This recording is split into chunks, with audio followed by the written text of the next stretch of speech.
यह कहानी एक गरीब लड़के की है। सोनू गरीब परिवार में जन्मा ऐसा बालक था जिसके माता पिता मजदूरी करके पेट पालते थे। जब माता पिता काम पर जाते तो वह उन्हीं निर्माणाधीन इमारतों के आसपास खेल रहा था।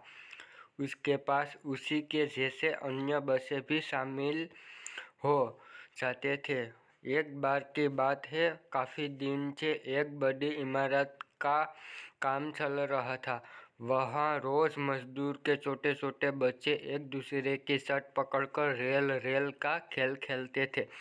रोज़ कोई बच्चा इंजन बनता और बाकी बच्चे डब्बे बनते थे।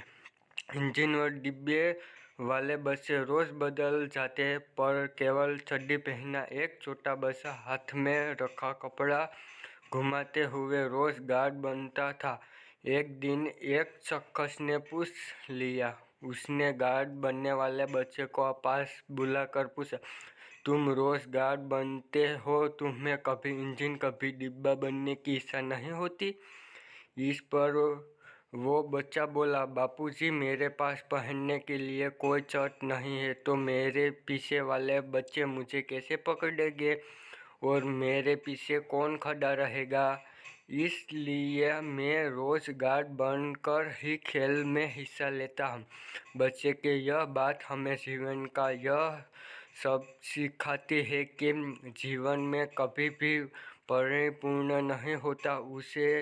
उसमें कोई न कोई कमी जरूर रहेगी, लेकिन हमें हर हालत का सामना खुशी खुशी करना चाहिए।